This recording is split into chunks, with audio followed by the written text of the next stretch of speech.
বন্ধুরা, এই যে হচ্ছে আমার বড় ছেলে শ্রাবণ। ও কি বলছে তোমরা একবার শোনো। আসলে আমি রাত্রে অনেক রাত করেই দোকান থেকে ফিরি। ওরা 6টার সময় ওঠে ঘুম থেকে। তো সকালবেলার একটা ঘটনা আজকে ঘটেছে। ও আমাকে এসে বলতে এসছে। তো তোমরা একটু শোনো। বাবা, সাথে কি হয়েছে জানো? দেখাচ্ছি, চলো।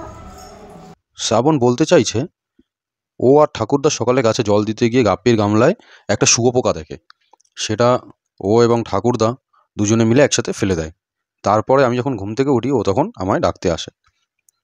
ওই কথা বলতে বলতেই আমরা যখন গোল্ডেন গাপ্পির গামলায় দেখি, তখন দেখি গোল্ডেন গাপ্পির গামলা থেকে একটা গোল্ডেন গাপ্পি লাফ দিয়ে আত্মহত্যা করেছে। সেই দেখে তো খুব দুঃখিত হয়। কিন্তু আমি ওকে বোঝানোর পরে ও ওই গোল্ডেন গাপ্পিকে আমাদের এরিকা পাম্পের টবে দিয়ে দেয়। আমি ছোট মুদিখানা দোকান চালাই। যখন আমার দোকানে চাপ থাকে তখন ওই কিন্তু এই গাপ্পিদের খাবার দেয়। তাই ওর ওর সঙ্গে এই গাপ্পিদের বন্ডিংটা অনেকটাই বেশি। গাপ্পি বলে না, আমাদের ছাদের যত মাছ আছে সবার সাথেই ওর বন্ডিংটা একটু বেশি। তোমরা কি জানো ওর বয়স কত? ওর বয়স হচ্ছে 3 বছর।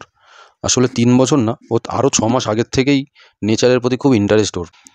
আমার মাছের প্রতি ওর আগ্রহ অনেক আগের থেকেই। এইসব মাছ যেগুলো আমাদের ছাদে আছে তাদের প্রতি আমার আগ্রহ এসছে ওর থেকেই।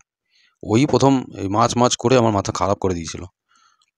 আমার খুব ভালো লাগে যখন আমার অনুপস্থিতিতে ও এদের খাবার দেয়। মাঝে মাঝে ও একটু বেশি করে খাবার দিয়ে ফেলে। আমি যখন এসে দেখি যে খাবার একটু বেশি হয়ে গেছে, আমি সাইফন করে জল পাল্টে দিই। যেহেতু আমাদের এক্সট্রা অক্সিজেন পাম্প নেই, তাই আমার এগুলো করতেই হয়।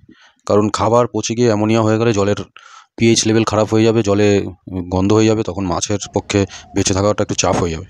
তাই আমি সাইফন করে এগুলো জল অনেকটাই পাল্টে দিই। তোমরা কি বলো, ওকে কি খাবার দিতে বলবো নাকি খাবার দিতে বারণ করে দেবো?